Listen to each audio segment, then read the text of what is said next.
సవాలు పౌర సదస్సు కాబట్టి నా యొక్క క్వశ్చన్ సముచితంగానే మీకు ఉంటుందని చెప్పి నేను భావిస్తున్నాను.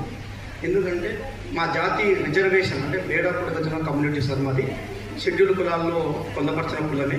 కానీ ప్రాంతీయ వ్యత్యాసాలు చూపిస్తూ రాయలసీమలో ఇటు కోస్తాంధ్రలో పుడగజంగా లేరని చెప్పి 18 ఏళ్ల పోరాటం సార్ మేము విద్య ఉద్యోగ సంక్షేమ ఆర్థికంగా చాలా వెనుకబడిన కులం, దరిద్ర రేఖకు దిగున ఉన్న కులం.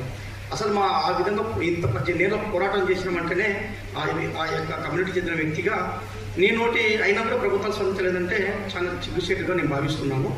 ఏ ప్రభుత్వం ఇప్పుడు రాజ్యాంగం ప్రకారం ఇప్పుడు మీరు ఓటు హక్కు అని చెప్తారు కదా సార్, ప్రతి ఒక్క పౌరునికి ఏ విధంగా హక్కు ఉందో రిజర్వేషన్ కూడా ఆ విధంగా హక్కులు కల్పించారు కదా. ఇప్పుడు మనం ఒక స్కూల్లో పోవాలన్నా లేదా రిజర్వేషన్లోకి పోవాలన్నా ఏ కులము ఏ రిజర్వేషన్ అని కొత్త ఎస్సీ ఎస్టీ బీసీ అని ఓసీ అనే కాలంలో ఆ కులాలు ఉంటేనే వాళ్ళని అర్హులుగా తీసుకుంటారు. దానికి కోట కింద వాళ్ళకి సబ్సిడీలు ఎత్తినేమి, స్కాలర్షిప్లు ఎత్తినేమి, ఫీజు రిమెంబర్స్ అయితే వాళ్ళకు సీట్లు ఎత్తినాయి, ఉద్యోగాలు ఎత్తినవి వస్తున్నాయి. మరి ఈ 18 ఏళ్ళ నుంచి మా కులాన్ని ఐడెంటిటీ చేసి ఉన్నా కూడా ప్రభుత్వాలు కేంద్రంలో నుంచి రాష్ట్రం అంటారు, రాష్ట్రం నుంచి కేంద్రం నుంచి అని కార్యాపన జరుగుతుంది.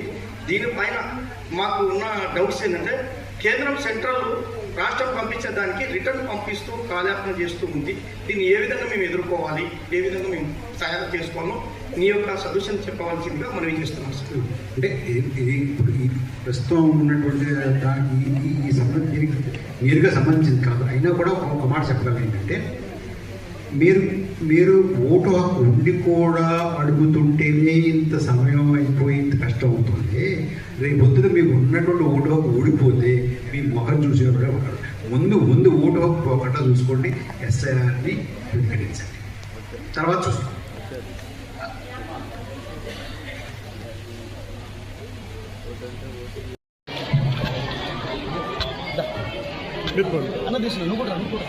ఎవరు